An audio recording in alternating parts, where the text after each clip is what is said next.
ഇടുക്കി ചൊക്രമുടിയിൽ സർക്കാർ ഭൂമി കയ്യേറി നിർമ്മിച്ച റിസോർട്ട് റവന്യൂ വകുപ്പ് ഏറ്റെടുത്തു. വിൻഡർ ഗാർഡൻ എന്ന പേരിൽ പ്രവർത്തിച്ചിരുന്ന റിസോർട്ടാണ് ഏറ്റെടുത്തത്. റിസോർട്ട് പ്രവർത്തിച്ചിരുന്ന ഭൂമിയുടെ പട്ടയം വ്യാജമെന്ന് കണ്ടെത്തി റദ്ദു ചെയ്തതിന് പിന്നാലെയാണ് നടപടി.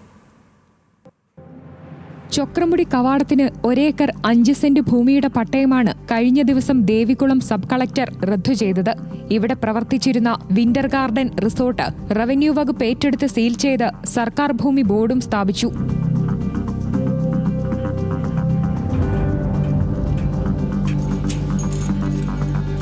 ദേവികുളം സബ് കളക്ടർ പട്ടയം റദ്ദാക്കിയതിന്റെ അടിസ്ഥാനത്തിൽ പുറമ്പോക്ക് ലാൻഡാണെന്ന് കണ്ടതുകൊണ്ട് ഏറ്റെടുക്കുകയാണ് ചെയ്തത്. മേരിക്കുട്ടി വർഗീസ് വാഴയിൽ ചൊക്രമുടി എന്നയാളുടെ പേരിലാണ് വ്യാജരേഖ ചമച്ച് ഭൂമിക്ക് പട്ടയമുണ്ടാക്കിയത്.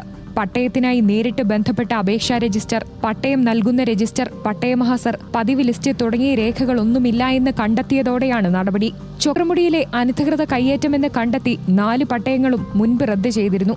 4 പട്ടയങ്ങളിലായി 60ഓളം പേരുടെ കൈവശം 13 ഏക്കറിലധികം ഭൂമിയാണ് ഉണ്ടായിരുന്നത്. വരും ദിവസങ്ങളിലും നടപടി തുടരുമെന്ന് റവന്യൂ അധികൃതർ അറിയിച്ചു. ബാക്കിയുള്ള ഫയലുകളിൽ സബ് കളക്ടർ ഓഫീസിലെ പരിശോധനയിലാണ്.